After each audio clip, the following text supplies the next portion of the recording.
संत रामपाल जी महाराज और प्रशांत मुकुंद जी दोनों ही आध्यात्मिक संत हैं, लेकिन आध्यात्मिक मार्ग को लेकर दोनों की विचारधारा अलग अलग है। एक प्रश्न पर दोनों के बीच काफी मतभेद दिखाई दिया।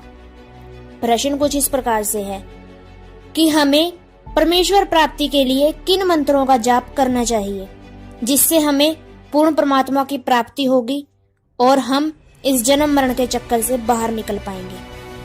इस प्रश्न को लेकर दोनों की विचारधारा अलग अलग है। हम इस वीडियो के माध्यम से आपके सामने प्रस्तुत करेंगे आध्यात्मिक ज्ञान चर्चा।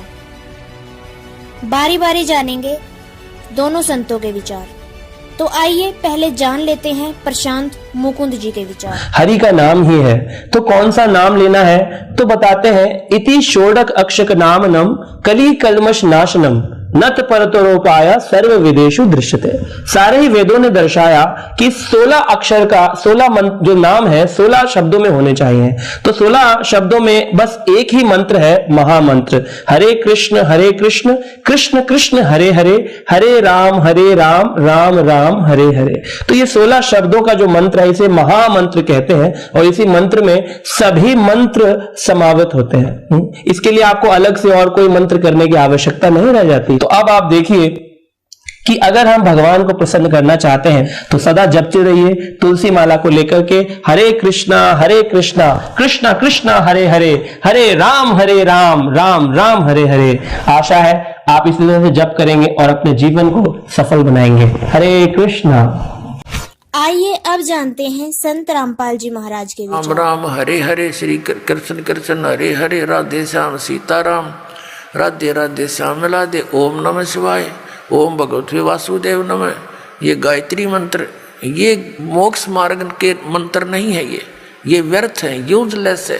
गीता जी अध्याय नंबर 16 के श्लोक नंबर 23 और 24 में स्पष्ट किया कि जो शास्त्र विधि को त्याग कर मनमाना आचरण करते हैं, मनमानी पूजाएं जाप करते हैं, उनको न तो सुख होगा, ना कोई गति होगी, ना उनकी कोई उनको सिद्धि प्राप्त होगी, अर्थात यूजलेस। इसलिए 16वें अध्याय के फिर 24वें श्लोक में स्पष्ट किया गीता जी में, इससे तेरे लिए अर्जुन कर्तव्य और अकर्तव्य की अवस्था में कौन सी साधना करनी चाहिए और कौन सी त्याग देनी चाहिए। सदग्रंथों को आधार मानना, किसी के लोक वेद पर आधारित मत होना। तो श्रीमद् भगवद गीता हमारा आधार है भक्ति का, पवित्र वेद हमारा आधार है भक्ति का, साधना का। लेकिन पुराण हमारे सहयोगी हैं अध्यात्म ज्ञान को समझने के लिए। और जो पुराणों के अंदर वेदों और गीता वाला भक्ति विधि है वो तो वेदों और गीता का ही है, वो तो हम उन्हीं से ग्रहण करेंगे।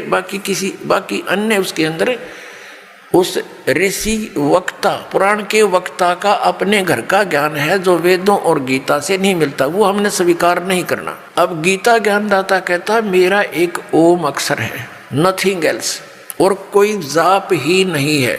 इसके अतिरिक्त कोई मंत्र जाप करता है वो अपने डले हो रहा है, वो कंकर पत्थर इकट्ठे कर रहा है, लाल नहीं है। ये ब्रह्म सत्र का है और इससे जो इसकी साधना करता हुआ अंत समय में शरीर छोड़कर जाता है तो परम गति को प्राप्त होता है। वो परम गति कौन सी है? ब्रह्मलोक। और गीता जी अध्याय नंबर 8 के श्लोक 16 में कहा कि ब्रह्मलोक पर्यंत वहां तक गए हुए सभी पुनरावृत्ति के अंदर है। अब 17वें अध्याय के गीता जी के 23वें श्लोक में कहा है कि उस सच्चिदानंद घन ब्रह्म के पाने का 3 मंत्र का जाप का निर्देश है, नथिंग एल्स। निर्देश माने नथिंग और कुछ नहीं, सिंपल ओनली डायरेक्शन। ये है, देखिएगा 17वें अध्याय का और 23वां श्लोक श्रीमद् भगवद गीता और ये 17वां अध्याय 17वें का 23वां श्लोक है। ओम तत्सत इति निर्देश है ब्रह्मण त्रिविध समर्थ है ब्राह्मणा तेन वेदा च यज्ञा विहिता पुरा।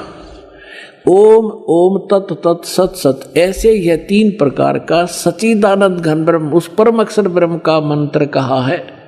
अब सच्चिदानंद घन ब्रह्म परम अक्षर ब्रह्म का मंत्र ओम तत् सत, उसको पाने का। ओम तो पुण्यात्मा सीधा है ब्रह्म अक्षर पुरुष का, और जो तत् है वो अक्षर पुरुष का, और सत है ये परम अक्षर ब्रह्म का। ये भी कोड वर्ड है, सांकेतिक शब्द है। ओम और तत् जो सांकेतिक शब्द है वो दोनों मिलकर ये सतनाम बनता है 2 अक्षर का। और जिसका भी आज तक मोक्ष हुआ उन महापुरुषों ने इस सतनाम का जाप किया है। और जो सत्य है वो सारनाम की तरफ संकेत है, वो भी कोई अन्य मंत्र है, वो सांकेतिक कोड ब्रह्मदास के पास है, इस पृथ्वी विश्व में किसी के पास नहीं।